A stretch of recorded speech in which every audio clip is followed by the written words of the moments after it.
The Triple Trio with Hutchi, Richo and RS Die. It's Hong Kong racing with the blinkers off.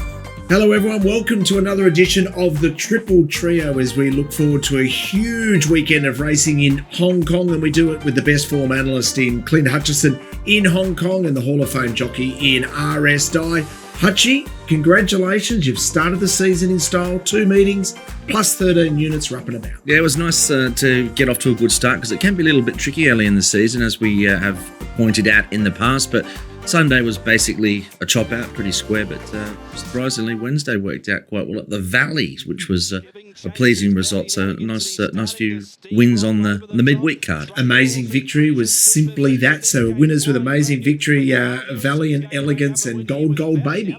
Yeah, Gold Baby was a really good win. I think he might be one to follow going forward. He's a horse that hasn't had a lot of starts, but he let go of the great turn of foot. Their overall race didn't rate anything super special. So Valiant Elegance kept this run going for Lyle and Douglas, of course, after missing the kick. So that was a nice performance as well. So, yeah, all in all, pretty happy with the results, Richard. Shane Dye is the third member of the Triple Trio, and of course he is the star of the show. So much still to come up, Genius and Slaughter, etc., where he takes centre stage. RS, did you turn a profit on Sunday? Sunday I won. Wednesday night I didn't bet, but Richo, more importantly, if you didn't know, Richo's got a hoodie on for the first time, and I saw it on, so I ran off and got one also. I just thought it must be something special or something to it since you had one on. Looked super good, mate. And I'm just trying to be like you. Well, I've just put a beautiful Swedish one on called We, and he just goes and ups the ante with Hugo Boss, if you don't mind. That pretty much sums up RS Die. Anything you can do, I can do better. That's the sort of motto he rolls by. When I get my hair cut bald, then you know I'm really copping. My advice to you would be hold on to it while you've got it, my brother. Lots to talk about. All the racing news will launch into. Horses to follow from Hutchi. I'm keen to see those. Of course, Shane's Veandercross and Ocky, the Genius ride, and also the one where the jockey got it a little bit wrong. What about our star power this week? This will just break the internet. Silvestre De Sousa joins the Triple Trio, which will be absolutely brilliant. A stack of winners as well. Let's burst out of the gate.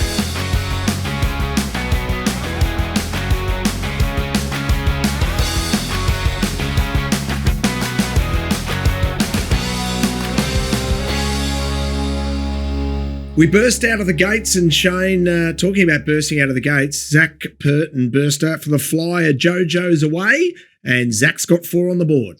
Rode extremely well. Rode a treble last Sunday, put every horse forward more or less, and dominated the day's riding. This horse here won well. He put him 4th, one off the fence, come out, and he quickened like a nice horse. He's very consistent, this horse. He never goes bad, but he's definitely improved this season to last season. Yeah, I think 1200 might be his goes well until smoke. That rated one of the better performances on the whole day. And I thought this was a great ride from Zach to close out on Wednesday night with beauty, glory. Just sat in behind, he bided his time, and it was a nice result as well for the subs or the followers of Hutchie Sonkers, but he really gave it a perfect ride. He didn't panic. He let the race unfold around him, and he looked a winner a long way from home. Yeah, so 4 wins to Zach. Now Joe comes back this Sunday. Zach's riding in every race. Joe rides in 8 out of the 10. So a nice opportunity for Zach just to get a little kick. Definitely. I mean, he's got this sort of, look, I'm not sure, I'm not across what has been wrong with Joe. I mean, physically, he's obviously had some issues, Shane, and you tend to think he's going to be better with a couple of runs under his belt. So he's coming in off a break and obviously with some health issues. But, Joe's a great rider, but he'll have to, I would have thought, be better for the run. Didn't affect Zach last weekend, Clint. He had injuries, had a break. Joe will be all right. If they're good enough, they'll be winning. That said, when one's away, the other one always dominates anyway. Right. It'll be a little bit different, I think. And it's great to have Silvestre there. We're going to talk about it. But, the more competitive jockey ranks, the better for us, I think. Yeah, you're dead right. Well, you were both so bullish about Lucky Sweynesse, the champion Griffin. Well, he put his hand up early on in the first meeting of the season and said, hey, I'm one to follow. Oh, it was an awesome performance. And there was some discussion around Lucky Sweynesse. What would be their main target? Where would they go with him after this emphatic performance returning? I know there was some interference. We'll talk about all of that and with Silvestre's opinion a little bit later. But I started to think, well, would they, given his age, would they sort of be heading towards the mile? So I had a quick look at the good friends of ours at Group 1 Goldmine, group1goldmine.com, and just had a little bit of a look in terms of the horse's profile and what he would be able to do. And they've got part of the statistics-based analysis that they provide is around a distance profile. And that distance profile, it's interesting. I think from what I can read on it, on the dam side, they'll probably get up to a mile, and that might be the sweet spot. But when you combine them both, it's that 12 to 1,400 metres, Shane. And I think, to my eye, that looks like Lucky Sweynnesse's go as well, that 12 to 1,400 metres. The biggest mistake trainers make in racing is running their horses too far. How often do you see a horse win well over 1,200 and then the trainers after the race saying, oh, this will run 1,400. Why run at 14 when it's winning at 12? But they all seem to do it, or most of them seem to do it. He's got the international at begging. He's the right horse. He's going to be sitting fourth, fifth, and he can quicken. He's come back stronger than last year. We've seen that. He's going to have to go up and weight now, but I don't think that's going to worry him, Clint. He's too good for these horses here on what we saw on the weekend. And the internationals at his begging, and it's big money. Oh, and Shane, you're so consistent with that thought pattern. I remember working with you on racing.com, and we were talking a lot about all these horses, whether they change distances. And as you kept saying, there's a lot of prize money to be gained at 1,200 metres. And if you can run well at 1,200, what do you keep wanting to go out to 14, 16? Well, especially in Hong Kong, if you're dominant at 12 in the sprint series, you just win it. You see it every 3 or 4 years. A horse comes along in Hong Kong and they dominate the sprints, and there's so much money. He doesn't have to go to the 4-year-old series over a mile 8. Well, he's not going to run 1,800 or 2,000, you wouldn't think. He's just too brilliant. So you've got all those sprints there. Every 2 months or every 6 weeks, there's a good sprint, and he's going to dominate from here on in. Bring it on. He's going to be a lot of fun for us to follow throughout the season. Also, new trainers emerging this season. Yeah, Pierre Ung, of course, is one of those new trainers, along with Jamie Richards. And, well, he sort of hit the goal post a couple of times on the opening day, Pierre, but he got his winner. He got his winner on Wednesday. It was the first race of the night. It was Super Commander. Wasn't really fancied in the market. It was a big price. A lot of his horses had been pretty well supported. Of course, for our subs, we were on the favourite back on the inside, but just didn't want to go on with the job and get it done. But well done to Pierre. He hasn't been frightened, Shane, to run a lot of his horses at this early stage. So he's placed them quite aggressively, and I think on balance, a lot of them have been running well. Well, you see that with the Chinese new trainers. They don't care about running them early, whereas the international trainers, when they come in, they don't. They never do. They take their time and adjust and get used to the system. But the Chinese trainers have all been assistant trainers. They know the system, and they're just running from the start. His horses are racing very well. I didn't give Super Commander a chance on his trial. He trialled really badly on the dirt. Maybe it was the dirt, but the racing consistently, and he probably could have had a couple of winners by now. So he started really well. So he's had 12 runners so far. 6 of them have been in the first 3, including 1 winner. 9 in the top 5 out of 12. Yeah, no, he's going really well. And he, like Shane said, he's well versed. I remember Pierre when he was a little fellow and growing up. His father was obviously Peter Ung, but Kuhn was a trainer when my dad was a trainer out there. And then, of course, Peter retired and Pierre's. Every stable he's been associated with, and we will get him on as a guest as well here, at some stage when we can get Pierre, but every stable he's been involved with, whether it be John Sires, whoever, has always had a pretty good little record, and Francis Law in particular, I thought, really seemed to find a new lease when Pierre joined his ranks. Grab your pens, punters, because we're trying to find horses to follow, which are going to be, and I like the name of this, Sweet in Defeat. 6th generation, Miraculous Honour, Super Sunny Sing and Regent Glory all in a line. He's going to dig into an empty hole here because Super Sunny Sing has grabbed him, but Super Sunny Sing.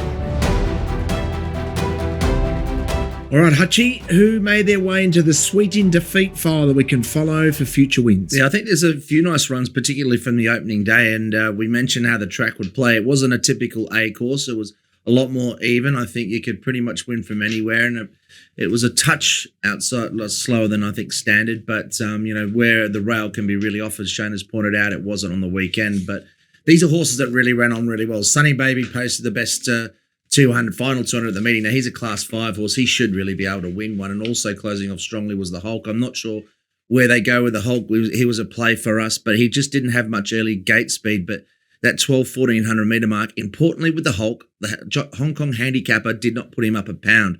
So he was beaten 3 1/4 lengths. He stays on the same handicap mark. He can still run in Class 4. That's very important because it's not like Australia where if you're rated a bit above, you can still drop down in grade. You can't do that in Hong Kong. So that's good news for the Hulk. That might make the punters green. Ooh, and he started early with a bang, yes. We usually leave those ones for a friend of ours, don't we? That might take some coming back from. Solar Winds is another one that sat a long way back and really got home to the line well with Casper Found. So same stable, be having to give Casper a ring and find out where he's going to run that horse next. And I thought Pretty Queen Prawn was one from Wednesday that sat back and ran well. And look, I think Gold Baby is just going to be a horse to stick with. Here's a look at Sunny Baby. Silvestre De Sousa, so going back here, running third. So similar class, similar trip, we can find a future winner. They were reasonably negative early, Shane, but I've pretty much said what I wanted about him, Shane. But look, I thought, he didn't get out till pretty late. You can see he's a little held up there, but he absolutely powered to the line. And it wasn't really a pattern of the day where, they sat back and ran home strongly, but you can see everything else around him didn't do a great deal. And I know he's sort of yet to really make his presence felt in Hong Kong, but I thought this was a good run. It was a very good run, Clint. The race was over when he got out. They were too far gone. The two meetings so far, there's been no bias on any track, which is really good. Normally there is. Wednesday night they could get back and run on or lead. Here they could get back or lead. There was no bias. Here's your horse here on the fence back. He come home and I think 22-11 or something like that. Yeah, he ran on really well. I wouldn't mind seeing him up in trip, maybe 1,400. He's got to be able to take close order. But this actual race is a collective rated the second best race of the day for me as well. And here's just a look at Pretty Queen Prawn. They drew wide in a smaller field, and you can see, look, he's a horse, Shane, as we know. If he drew 1 to 4 there, he could have been pretty much, where Vamos is. That's number 8 on the back of the pace, and he just couldn't sort of get into the race. I think it was a math issue for him. Look, he's no star. He's going to only win 1, but if he can draw a barrier, probably back at the Valley, I thought he could win 1. Yeah, no doubt. Last year he raced all right. He's always a chance with the right gate. He hit the line strongly. The leaders were coming back to them, but it was a good run, Clint. Jockeys around the world, especially Hong Kong, look out, genius or slaughter. They sweep for home now. Veandercross has come very wide. Veandercross answering the urgings of Shane Dye. Mannerism coming at him. Mannerism has got it. Daring tactics by Shane Dye. He's got Octagonal in full flight on the corner. Bold tactics by Shane Dye are going to pay off, and he pinches the Chipping Norton. Genius or slaughter, Ocky or Veandercross, whichever you'd like to call it, but it's an opportunity for our Hall of Fame jockey in Shane Dye to cast his eye over the rides in Hong Kong and who got a big tick. And straight away, Shane, you're giving a tick to young Angus Chung. Yes, I am. I thought this was a really good ride if we have a look at it. He got beat, but he gave it every opportunity. You see him here on the fence going forward.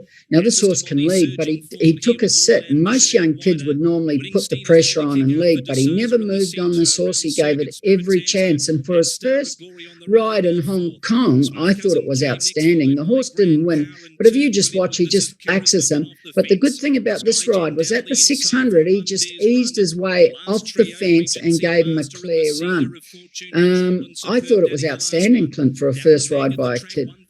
Yeah, look, we were on him this day. We liked the horse, and he gave it every possible chance. I'm with you, Sean. I mean, I wasn't sure at the time when I was watching it live should he have kicked up and held the lead, but in retrospect, while that first section was a bit slow, I think he's done the right thing. And when we think of the fact that This Is Charisma came from well back, I just think the horse peaked on his run late. But this is the part of the race, Shane, you're talking about, the 600. Watch him here. He just comes out. He comes out and he bumps that horse out of the way, which is no problems. And he just cruises up 3-4 deep. The only thing was, if you're watching the finish, he drops a rein, but I don't care about that. He'll get better at that. And he brought the horse into the race at the right time, and he looked good here, but his condition gave out, and he was perfect. And especially, it's the first race on the A track, and you want to be off the fence, even though it didn't matter later in the day. You don't know that with the first race. And you see here, I think he just drops a rein. there, and he had to pick it up again, but it didn't cost the horse anything. No, he gave it a peach, didn't he? Well, it's an interesting thing you bring up in terms of as well, Shane, just keeping that balance. But this is the other ride. Derek Long, he's in the green colours, Shane, and he's about to come back from a wide barrier and keep the powder very dry. Very, very good ride, but you can do this when there's no pressure and the horse hasn't got a great chance on paper.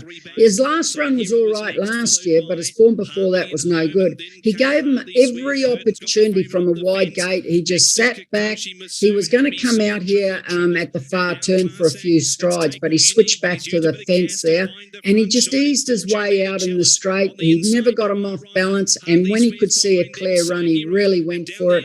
I thought it was an outstanding ride, and it's the only reason the horse won. Like, if he goes forward, he doesn't win. If he's midfield 4 deep, 3 deep, he doesn't win, but he gave him a chance. Now, that's the good thing. Now, I'll show you what happens when there's a bit of pressure on you and you think your horse can win. And it's him, same jockey, for the event. Well, it's not really a bad ride. I classify it as a horse taken out of his comfort zone. And I'll show you the other one. This is the first one, wins all. Wins all. I thought he could win on Wednesday night, but as soon as he went 50 metres, I said he's got no hope. He can't do this type of horse. He's got to get back a bit and give him a chance.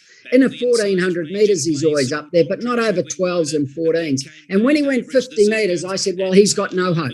He was just bustled too much. Now, they probably wanted him up there, the owner or the trainer or whatever. It's not a bad ride by any means, but it's a horse taken out of his comfort zone. And when they don't perform like they can. And I think that's why it was disappointing. Next start, he'll probably be ridden back a bit and he could go better. I'm not saying he will, but he could. It's an interesting one you bring up. I mean, I know Zach rode him here, but the flip side of that, Shane, we'll just discuss a bit more further after your next one as well, is that he's won a lot of races by taking them out of their comfort zone and winning earlier in the race. Oh, Zach does. That's the way Zach rides. But with that horse there, that's a no-no. Now, here's another one. You watch this one, Sky Forever. I thought he had a good chance, but after 50 metres, I looked at him and said, well, he's got no hope of winning. This is Derek Leon again, who got a beautiful ride before, which we showed you. This horse was ridden too close. He trialled very well. He gets back and runs on. Now, all day they were coming back and running on. The second horse is igniting. He's back last. He can't quicken. Once you put him there, you cannot quicken in a race. It's just impossible. Horses don't do it, and he didn't quicken like he normally can. He plodded. He was it's not a bad ride. He was probably told to be forward, but it's a horse taken out of his comfort zone, and they do not finish when they do it. And I think those two were classic examples on Wednesday night. So 2 or 3 pairs further back would result in them staying in their comfort zone and then having that electric acceleration when they need it. Correct. Very much so. Those two horses could go better second up. No risk of ridden back. Sometimes it's great being forward, but some horses don't appreciate it. Like Windsor, over 1,400, he can be running second easy, but he gets there on his ear. That race there, he was put too close and he just didn't respond to it, and that's why he went bad. I see what Shane's saying. It's very difficult, I think, for some of these riders, though, especially like with the Sky Forever, because there's that fine line, Shane, where you might want to say you got to let him sort of balance up early, but you end up, that extra 2 or 3. You gave him a couple of reminders to try and just have him at that little bit closer, so he didn't have to make up all that ground. And I suppose it's that balance of the two, isn't it? You want to keep them in their comfort zone, but you don't want to be in a position where I'm in the comfort zone, but the race is. Mathematically, I can't win from here. That's the fine line, isn't it? So Angus Chung wakes up on Saturday morning with a little pep in his step because he's got a little polish on the top of the head from Shane. Derek Leung's got a little cuddle, but then a little whack in the ribs as well. No, it wasn't, Richo, it wasn't a bad ride because he would have been told to be forward. I'm just saying they were taken out of their comfort zones, and if you are going to do it, it could cost you the race. And the trainers would have told those jockeys to ride them close as possible and to dig them and go forward. There's no risk about that. And that's why they didn't perform to the best of their abilities. Well, it's interesting we talk about comfort zones and, staying in that, because there's one horse where they kept him in it and they should have let him go, and it was on Wednesday.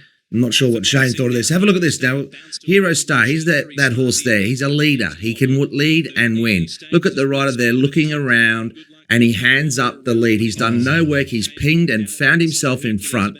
For me, this was poor. Why did he hand up the lead? He handed up a ball on a horse that doesn't really have that sort of sit back and run over the top of him. He obviously wanted him in a kind of comfort zone type thing, or they said, take a sit today and see how you go. But that's not his strength. His strength is to let him roll and bring others out of their comfort zone. And then in the end, you know, he presented, and many might say, oh, look, he's had every chance. But that's not his go, that horse. He's a better being allowed to roll at a tempo and then, you know, just breaking them up a little bit, and they've got that bit too much ground. But I thought, Shane, that was poor. You jump in front, you're length in front about a horse that can lead and do well, and he should have just gone on with it. That was a sort of drop catch, if you like. Yes and no. I understand what you're saying, and the only thing is Next Model always leads in 12s and stops, so you knew he was taking him on. And when he saw that, he elected to come back. Should he have rolled and led? Probably. I'm not disagreeing with you, but it's a hard one because if Next Model presses on with him and they go too fast, he's not going to run it out strongly. But I understand what you're saying.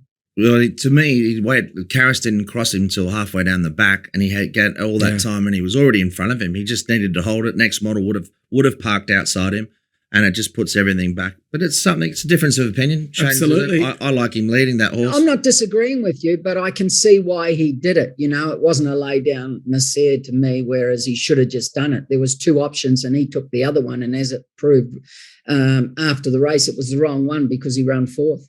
Well, as you've got a different opinion, I'm Judge Jason, and I'm saying a yellow card for you to getting into Shane's lane. Get out of his lane. You stick to what you know. Okay. Don't be telling our Hall of Famer about good rides or not. It's the beauty of racing, Shane. We all see things a little differently. How boring would it be if we all saw it the same way? Geez, I see things a lot different to most people in racing.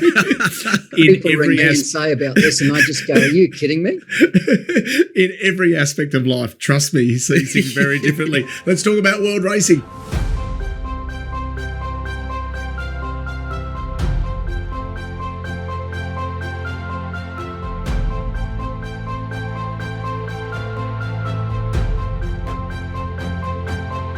Let's talk world racing, thanks to the World Pool and the big news that's come out this week. Hutch and also Shane is Baaeed.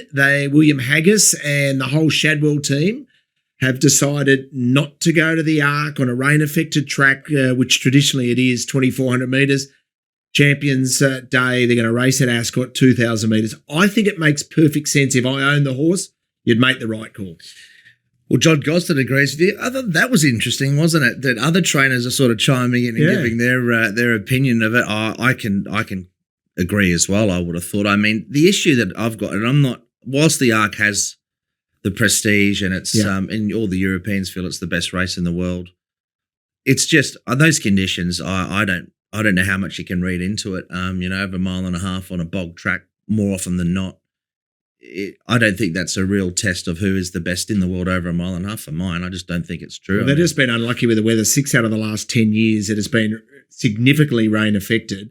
So Baaeed, for those that don't know, is this unbeaten champion who is going to have his last run before standing at stud. He's proven absolutely dynamic up to 1,600 metres. One try at 2,000 metres, and he looked like he absolutely loved it. So Shane, it's another huge leap to go to 24. As opposed to if you owned him, you just stay at the 2,000 where he'll be too good. Oh, definitely, there's no doubt I would. Also, you got to remember in the Arc, it's a very, very big field and they race so tight and there is interference. The one thing I will say about the Arkland, I think it's the best race in the world, is that bad horses don't win it. You have a look every year that what normally wins it. There's not outsiders like 50, 30, 100 to 1. There was last year.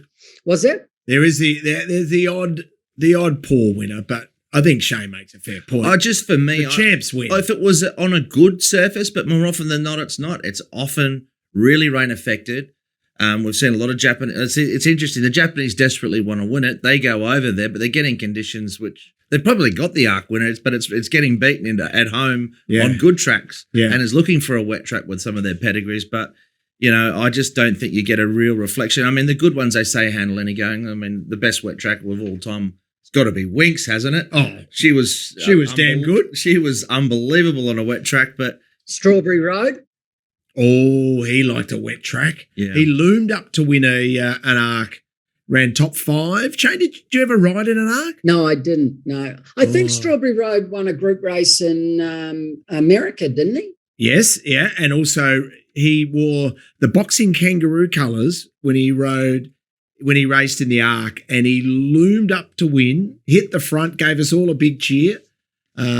Those that were around back in the 80s, my dad was telling me all about it. It was huge. Going back a long way. It's way back, a long way. RS was Shane had the haircut. John Singleton owned it, and Shane had the mullet, and he was absolutely magnificent. Hey, one thing that we would love to do one day is, to our Triple Trio audience, is to give you a snapshot of our little group chat on WhatsApp, because after the Irish Champion Stakes, it was running red hot. I was saying that I thought Vendeni was the most important horse in Europe, but Shane was strong that Luxembourg could beat him. Vendeni is back in the green colours. Never had a chance to win the race, Hutch. I watched this. I couldn't believe that Christoph Shane at the top of the straight let Mishriff come around him. Why didn't he pop out and come around right at that point, and then he ends up having to duck back to the inside? And you have a look at the head-on and even the side-on. At that stage when he come around, he was inside Luxembourg's heels a bit, so he was going to have to come back half a length and then push the other one out. Now, if you have a look at that, I don't know whether you got the head-on. If you have a look at the head-on of that race, which I saw after the race they played it, there was a clear run. He had a clear run in front of him. Have you got it or not, boys? No, I don't think we have the head on. Have a look. Like, he was unlucky. Whether he wins is debatable, but it was a slow track, and I didn't think he would quicken as well as he did in the French Derby. But he does quicken well. But I wasn't overly impressed with his last one, Richo. Yeah, I'm hearing you, but I think he's a really progressive 3-year-old. Oh, he is. I'm not disputing. Yeah. I mean, Luxembourg was an outstanding 2-year-old. He's come back. He's had injuries. He was having a crack at the Derby. He won the Guineas, but then got injured. So he's a proper horse. And Shane identified the market with the Whirlpool that he was going to be the one that was overs, and he certainly was. But I would have just loved, on your point, I just thought it was ordinary. I thought it was ordinary to give him a chance. Ordinary from Christoph. I mean, you got one horse behind you. Yeah. If you're inside the heels and they've already dropped the cash, don't say, I'm inside his heels, I couldn't do that. You shouldn't have put yourself in that situation. You've got one of the main dangers right in front of you. You should get to the outside, as he did when he won that other race, come around and not going back, young horse, still learning what it's all about. So maybe they're happy to sort of go to the next start. They would be he'll come on nicely for that run, because he was sort of ducking and weaving back to the inside, and it wouldn't be gutbuster for him. Oh, it's interesting. I love all the European racing, but I reckon many of our audience followed Shane there, and the opinion. Yeah, Shane was spot on. Shane was spot on with Luxembourg. I got lucky a bit. Ryan Moore was at his brilliant best, and he outrode the rest of them. Very keen to meet this young man. We're adding plenty of star power, right?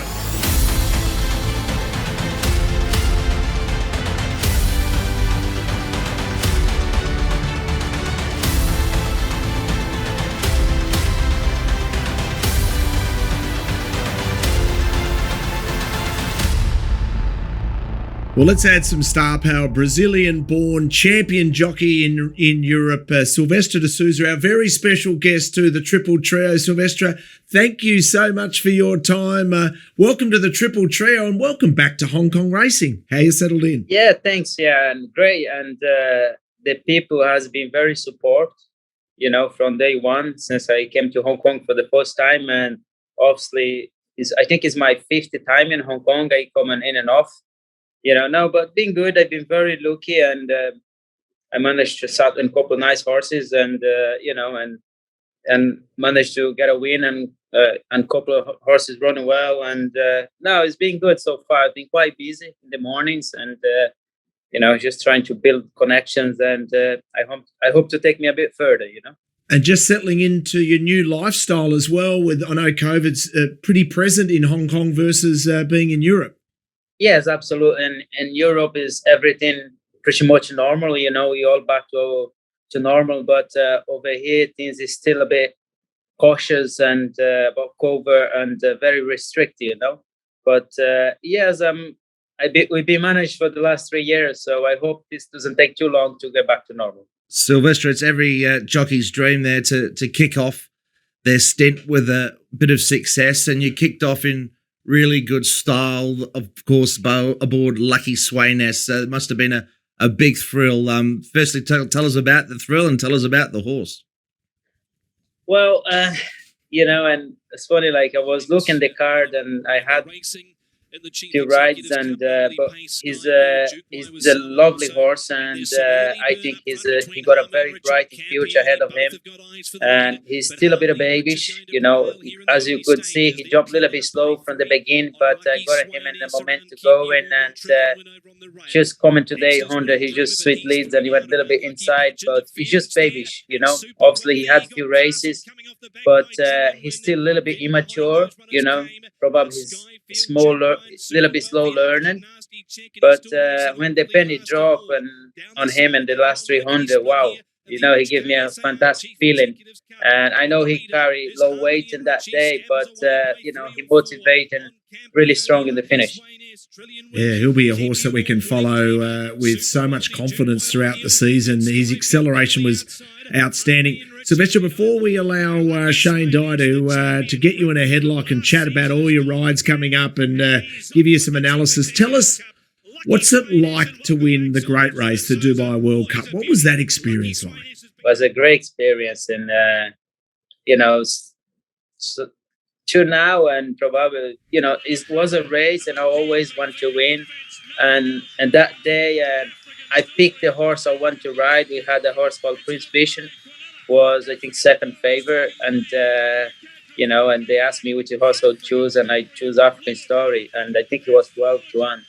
And I had so much belief on the horse from day one when I sat on him, but that was fantastic moment on the saddle, and I'm very grateful for the opportunity I have when I was with Godolph. Obviously, come to an end after 3 years. The contract come to an end, and but there's no regrets, and we finish in a good terms. Silvestre, just looking back, obviously, and Shane might have an opinion on this as well. You got 3 days for the suspension. It was more greenness with that horse because when I was watching it live, it looked a pretty severe little incident. Obviously, a big shuffle up back on the inside with Trillion Wind, but you mentioned he just changed leads on the point of the corner. Yeah, it was, and obviously I was one to get close to the rail as much I could, but I knew I had 2 horses in my inside. So, and as I know myself and my records, I'm very cautious riding, and I had to have a clean race and go 3 wide and try to tight anything. But it's just, like Joe said, the horse is still a big baby. I wouldn't thought he'd roll into the other horse. He he rolled into the other horse, and I think that the jockeys in the inside took a big precaution because the horse in black in front of coming off the fence to the outside. And obviously they always blame the outside, but I felt in that stage I was always 3 deep, and but obviously I got close to the other horse, but in that stage I thought was the black horse come from the outside, and the other jocks made a big scenario. But hey, we take on the chin, and life is move on. There's a lot of worse things in life happen at the moment around the world. Actually, Silvestre, when I looked at I haven't got all the stewards footage, so I can't comment a lot, but the one that's on the Hong Kong Jockey Club site, the side on, doesn't prove that you did that interference because you're on the outside, and they always blame the outside, and it's an optical illusion. And on that point of the turn, the inside horse can always roll a little bit, and you don't have to move much when you're 3 deep, and then they check, and it happens all the time. I see it. But you had other videos there which I don't get to see, and that would show it better. So what did you think on the other videos? My opinion is exactly like yours, and your words, that's what I told the stewards. Obviously I was one to get close to the rail, and I was that stage, I was upside. I wasn't past the horse in my right. So my horse, he half roll in, but I think before that I could hear Badel call on the other jockey, Anthony. And, I'm not crucifying anyone, but I think Anthony took a big precaution because he was getting the other horse tight. So they used me as a guinea pig. Yeah, I understand. The other thing I found interesting over it was you got 3 days. Yes. So far, and the jockey on Wednesday night got 3 meetings. Why have they gone from 2 days to 3 days? That's a big jump in suspensions in Hong Kong. Have they had a talk to you about that? No, they haven't spoke to me about, and I think they go through the horses, how many horses interferes. Is if interfere with one, they get 2 days. They interfere with more than one, probably each horse is each day. That's but how Wednesday night the jockey got 3 meetings, and there's been no fines. I think the case in this case they're feeling that it was more significant than was what worthy of the two. I think it's not going to be the standard necessarily be 3 from now on. I think that's my understanding of it. They have their own opinions, obviously. We just have to play with them and play by the rules. And I felt it was a bit harsh, but it's easy for me to say that because I'm the one suffering. So, but the other jockeys, they all goes there and does the comment, and the fella wasn't the wrong, and I take on the chin. But it's pretty harsh, and especially when you have only 2 meetings a week. Howard, Lucky Sweynesse, just getting back to the horse Silvestre. I mean, as far as some of the good sprinters you've ridden in your career, does he feel like he's up there with them? I love the horse over 1400. I think he's a proper 1400, and the older he gets, the quicker he's gonna be. And I have ridden lovely sprinters in the past, and he's nice, and it's hard to compare, because you talk about different ground and everything, but he's a horse. I think if he carried top weight that day in the class 1, he still would have won. Silvestre, can you stay on him, or will Zach go back on him? No, I was taking the saddle off, and Manfred man said, "I'm so sorry." I'd say, "I know we're going to come in," and he said, "This is a rider. This rider is accent." I said, "No, I understand, but if you ever cannot do it, you can always throw me back, And obviously, I got the spin in the day, but to the end of the season, it's plenty water. Plenty water could go under the bridge. I could get back on him some point. That's good. Shane, how did you assess all of Silvestre rides for Sunday? So race 2, Apex Top, Lucky Ruby in the 3rd, All Is Ready in the 4th, Red Ulysses in 5th, Kazi Farazi in race 6, Call Me Teddy, and then Mr. Ascendancy. Silvestre, I think you trialled Apex Top twice, and he trialled well. He's a horse who goes really well fresh, and he's going to get a lovely run from gate 3. He'll be forward. How did you think he trialled? He looked good. Yeah, he did. We pleased with the trial, and he done everything I asked him for.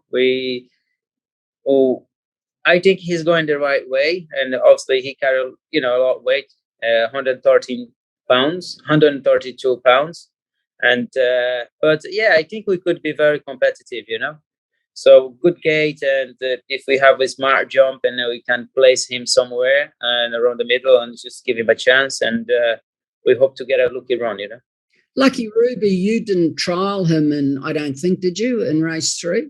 I don't think no. You told him, no. No, I haven't, no. He did trial Mr. Ascendancy, Shane, who I thought had a very good chance in the last. He was in the trial that, of course, Skyfield won Silvestre, and this horse, Mr. Ascendancy, last season, he was starting to get closer to a win. Is he back in good form? Yeah, he feels good in the morning, and I had a few spins on him, and, he feels good. Obviously, over here, we never let the head go. We don't know how fast they go. It feels like we got plenty on the knees, for the class he runs. So, he could be there chasing the dream, Race 5, Silvestre, you got a very good chance on a horse called Red Ulysses. Now, his best runs have been first up. Sometimes he goes excellent first up. You didn't trial him. He trialled all right. He's got gate 13, but just a little bit of advice. Last season, first up over a mile, they dug him out of the gates and had him up outside the leaders, and he didn't finish the race off. He's better off just if you can pop in somewhere 5th, 6th, 7th, but if you've got to bustle him, he won't finish the race off, and he goes really well when he comes from back in the field a bit. So I think he's got a great chance. That's not a strong race, that race, and if he gets the right run, he'll hit the line. Yeah, I won on this fella in the past, and he was a lot younger than what he is now. But it's like from that draw, and I do agree with you. Probably that's the race I want to be riding.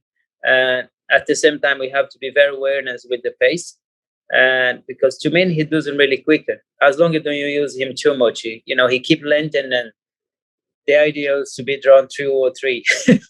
But Actually, there's not much pace in that race, Silvestre. A horse called Oscar Glory from gate 4 with Joe on, he'll lead. And normally at Charlton, Joe doesn't go too fast. So if he jumped well and come across, you could be outside of him. But I mean, don't bustle him like last season because he won't finish the race off. But there's not much pace in that race. Would you agree with that, Clint? yeah, it doesn't look that way. Obviously I didn't have to go through the whole card and, yet. But, as I do agree with you. I think that any time Shane used Red Elise and he's got a good chance, they're not often used in the same sentence because he's not one of mine. But I know you seem to find him when he's ready to win, Shane. And I wish Silvestre all the best of luck. But he's one of that's in that group that's sort of around his mark, and I think he needs everything to go right. I've got one question for Silvestre, which is a little bit off Broadway, and it's not to do with this. Have you got any other runners you want to find out about, Shane? Because I've got one other question for Silvestre. Now, Silvestre, we've got 4 Brazilians now in Hong Kong. We've got obviously Joe Moreira, we've got Wagner Borges and Roel Meyer. We know how much you all love your football. I want to ask you 2 things. I want to ask who thinks they're the best soccer player and who is the best soccer player. Well, I think I am the best soccer player. But, and are you the best? Well, I run it about, but Joe think he's the best. Yeah. I'm not surprised about that. That wouldn't be hard, is it? Silvestre, just on that topic, who's the best Brazilian-born jockey in the world? Is a guy, I think, he starts right in England called Silvestre De Sousa. So I think great answer. I think he done the hard way, but he can ride a bit sometimes, not always. Very good. No, I think I'm sorry, but I think I always admire McKinnon, and he's a Brazilian jockey called Jorge Ricardo, and I do think he's, in my eyes, he's one of the best Brazilian jockeys. You've settled into Hong Kong now. What's the best thing about being a jockey in Hong Kong? Unbelievable city and only riding competitively 2 days a week. Is that the best thing for a work-life balance? Well, it's a place if you're not ready for, could get into your nerves, Hong Kong, because it is a place the top 2 dominate always from day one. I am not here to prove any point, and I just want to be happy, ride winners, and keep my connections, the people I'm riding for, happy. And it's not easy to do so, but the good thing in Hong Kong is the travel. Especially from a jockey being around the world. Like if you ride around Europe, around the UK, France, and Italy, you feel straight away the difference. Your body feels like fresh, And is your family with you already or not? No, we have few things going on in England. We have a yard out there, and my wife looks after. And I at the moment I'm by myself, but I hope they can enjoy me very soon.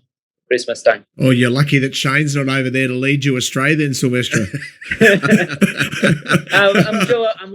I'm sure I will meet him in person sometime. I never used to lead anyone astray, Richo. Trust me on that. Yeah, of course you didn't.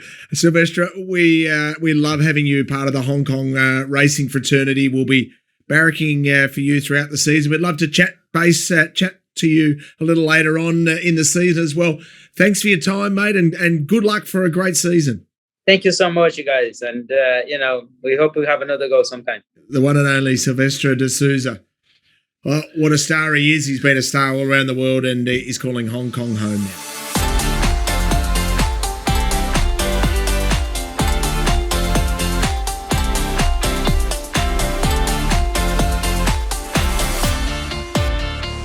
Sunday is for Hong Kong racing, and it's at Sha Tin, and we want to find some winners. Let's zero in on the back end of the program, Hutch. We'll start with race number 8. Yep, that's what we usually try and do, and I think one of the more interesting runners on the day is certainly going to be Zarsson in some respects. Zach Purton's got a lot of good rides, but this is a handy all-weather race, I should say. We've got horses that have performed well on it of Everyone's Victory, Lucky Fun. We've got horses Flying Bonus, although he's not going that well at the moment. Helene Wisdom Star, an interesting one, given his end of season form. Super Wind Dragon and Zarson competed in a recent trial, and we'll have a look at that. Call Me Teddy, actually, Silvestre trialled it, and it burst away from the pack on a pretty sort of rain-affected meeting. But this is the heat that I wanted to show. I think this is the key player. Zarson, for me, Super Wind Dragon actually jumped pretty well and put himself in a spot, but he can't seem to do it race day. If he can do it race day and he gets a nice run in transit, he might be able to win again. But I really like the booking of Zach Purton on Zarson. This horse was desperately unlucky on more than one occasion. He's coming back in grade. He likes his surface, and I thought he was going to be pretty hard to beat in this race, Shane. I mean, he comes back down in class with Red Desert, who's, I think, he's not the horse he was, Red Desert. And whilst there are a number of good dirt performers in this race, I think that's the key trial that you want to have a look at. And I think when you have a look at Zarson's performances last season, they stand out over this field. Yeah, well, he's come down. What was he? I think 82 at the start. So he was in class 2, and now he's back of last season. So now he's back into class 3. He's on his right mark. And he did win 2 seasons ago on 75 in class 3. So he loves the dirt. He's going to run well, you'd think, with Sack on. I'm going to stick with the other horse you mentioned, Super Wind Dragon. He trialled lovely, and he showed more speed in that trial than he normally does. I don't want to see him leading. I want to see him running 5th or 6th somewhere. His runs at the end of last season were very good. His last run in class 3, he won in class 4 2 starts ago, but he took the jump up to class 3 with a really good run. So I think with the 12 pounds difference, that might just tell, but he's got to be midfieldish somewhere, and on that trial he should be. Yeah, it's 5.5 kilos. It's a big difference. Yeah. Shane makes the right point. I mean, I've got him in the clear second pick, but there's a lot of speed in it. There's Call Me Teddy. There are quite a few horses that'll roll along a little bit. And Zarson, from the outside. yeah, Flying Bonus from the outside. Manstar will be prominent. Like there's really good speed in the race. So I agree with, unless we get an all-weather track, which is proving hard to reel them in, I think that you'll see that horse in that 5th to 8th range in running come to the fore. And I think that will be Super Wind Dragon and Zarson making their runs together. And I'm hoping that Zarson will have the better of him. Okay, so 1 with the 10 being the danger, and Shane says 10 Super Wind Dragon will be winning. So that's the way we'll play, and make sure you check the market and also check the play from Hutchi's Honkers when we get to Sunday morning. When did I say the 10 would be winning? I said that's my tip. He's got a good chance. But just added that he will be winning. I like that. That's a good confidence. That's what I do. I sort of add a little bit of translation to you, because what I've noticed is I always write down the little comments that you just throw out there just quietly, and I write them down now, and I go back and retrospectively give them a big circle when they win. And I find that you just undersell them. So I'm telling our audience to oversell them. Nice work, Richo. Thank you. You're on notice, RS Die. Race number 9, Hutchbuster. Yeah, interesting race, this one, isn't it? I've priced this one up. Got lucky with you at $2.50. I think he'll be around that price. He might be a little bit shorter with Zach riding for David Hayes and just the barrier 11 factor, but it's another, we talked about pace in the previous. There's stacks of pace in this as well with Classic Unicorn. I've got a big price. I don't like him fresh up. I think he has one fresh, but I think these days he needs a run or two. Got WizKid a pretty big price with Angus Chung on board, and that's because I didn't really like his trial, but he's gone okay down the straight. Alkari seems often under bet. I think the main danger to Lucky With You might be Run Cool for Harry Bentley, and he'll get a similar run in transit. And then I've got Atomic Force, Drawn Gate 1 around that $16 mark. But I'm thinking that Lucky With You will be tough to beat. Now, this is a trial. There he is. He's tucked in behind, actually, Atomic Force. And back on this side is WizKid. Now, WizKid had Angus Chung riding this morning. I'm presuming Angus weighs about 110 pounds, or it would be light. But so was Karras, who rode Lucky With You. But gee, Lucky With You trialled well here. He seemed to amble up to them. The tempo of the trial was strong. I think that middle section was around 21 seconds, and Lucky With You was too good. Yes, he's got to concede a little bit of weight to these. And the horse running 5th there late on was Apache Pass, will be a big price. But anyway, Shane, I thought he'll start short, Lucky With You, just with that combination and his profile. What has he had? He's had 10 starts, 4 wins in 3 seconds. And he looks like he's ready to go. I think he'll be very hard to beat. I think he'll win. He's got the right gate 11. Zach's on him. He'll just sit 4 or 5 lengths off them. and he's going to have a beautiful run from the gate coming down the outside. I thought Atomic Force trialled well, and new season, his Australian form was very good, and he hasn't lived up to it yet. But being another season, a new season, some horses just take that time. And a couple of his runs were all right last year, and he trialled very well there, and he has only got 120 pounds. So what's Lucky You got? 131. So he's got 11 pounds less, which is a lot of weight. I think he's the horse that could improve a little bit from last season. He needed to improve a little bit for me. I think one of the he does. There's no doubt. More, and he probably will improve. Shane, like you said, he's got that profile of an improving. I think the other end of the weights might be the value runner in it, who might not be respected by the market. Handsome Bobo. I'm not sure about him down the straight. He might be a horse that's really well suited because there's plenty of speed. He can park in just behind it. A lot of his rated performances from last season are decent, and he might be one that I thought could run well at a price. Yeah, no, he raced really well without winning last season. I think outside the two, it's a pretty open race because there's a lot of nice horses that were racing well last season, and the 1,000 metres does suit them. So, but I'm definitely with you. He's going to be a short price favourite, and it's just a matter of how many winners Zach has ridden before, depending on what price he will be. If he's ridden that 3 winners, he's going to come up odds on. If he hasn't ridden the 3 winners, well, he'll probably be 230, 240, something like that. Well, hopefully 250 for you, Hutch, because that's what you've priced him at. We get to race number 10. This is a competitive race. I'd be taking Zach's horse on in this Dragon Fortune. I'm hoping he attracts some betting attention because he hasn't really done anything on the clock as far as I can see, but it's interesting that Zach rides him because I'm not sure how many other options he necessarily would have had. And the other interesting run in the race is Master Hero, who just obviously had some health issues. I mean, he didn't really like his trial the other day, but his early season form last term was great.